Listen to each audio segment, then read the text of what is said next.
So let's start installing the EMR system. So the very first thing you want to do is open up your web browser and type in VirtualBox. Once the site comes up, go ahead and click the download button for Windows.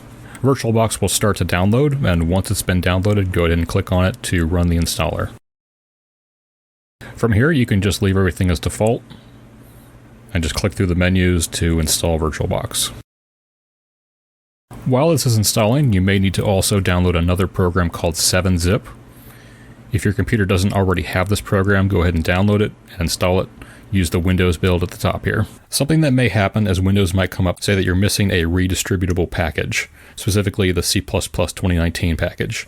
You will need to download this package from Microsoft. So if you go to your web search, type in the C++ 2019 redistributable, the first link should take you to Microsoft's website, and below there will be a download link for that package. Which package you need to install depends on your computer, but almost always it's going to be the x64 package. Afterwards, this is a pretty easy and quick install. Just click through the menus and it will install the package. At this point, we can install VirtualBox. Just click through the menus, leave everything as default, and just let it install. Now that VirtualBox is installed, go ahead and click Finish. And that will start the VirtualBox program, but we want to set that aside for a minute and go back to our browser and look up Kali Linux.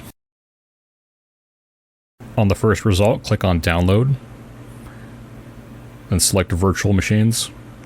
Scroll down a little bit and select the VirtualBox image. This is a fairly large file, so I'll come back to this when it's finished downloading.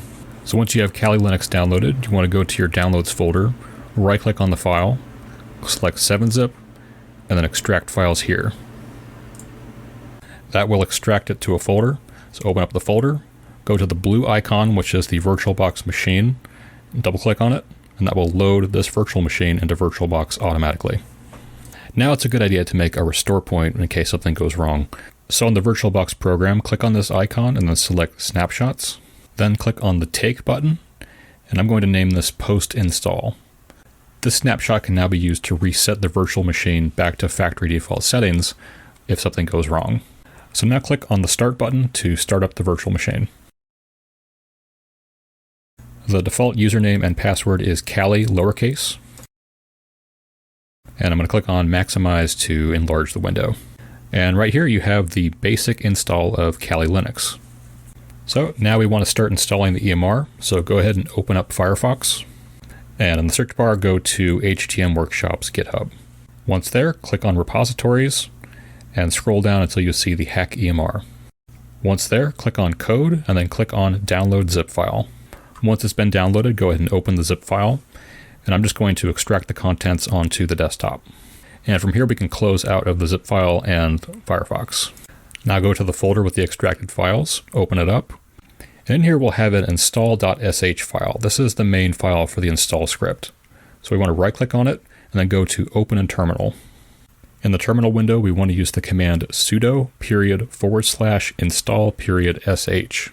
Enter in Kali as the password, and then press Y and Enter to begin installing the EMR. This might take a while, so I'm going to come back to it when it's finished. So once the install is finished, the EMR system will be running, so we can open up Firefox and check to see if it's working. In the search bar, go to 127.0.0.1 and press Enter. And if everything worked correctly, you'll have the EMR system login page. What we should do now is go back to our terminal window and make sure that the EMR system starts up when the computer starts up, because by default it won't. So we want to type in the command sudo systemctl enable apache 2. Type in your password and press Enter. So now whenever you start up this virtual machine, it will automatically start the EMR system. Before we wrap this up though, we should do one thing for safety. Right now the virtual machine has access to the internet, and the tools we're going to use, we shouldn't use those on the internet. So what we should do is go down to the bottom corner, right-click on this icon, and select Connect Network Adapter. This will remove the internet from the virtual machine and prevent these tools from accidentally getting onto the internet. At this point, we can shut down the virtual machine. Just go to this icon at the top here, click on it, go to the power button, and then click Shut Down. At this point, it's a good idea to make another snapshot after we've installed the EMR. This way we can revert any changes made to the machine just by right-clicking on this and clicking Restore. And now you'll have a functioning HackEMR system.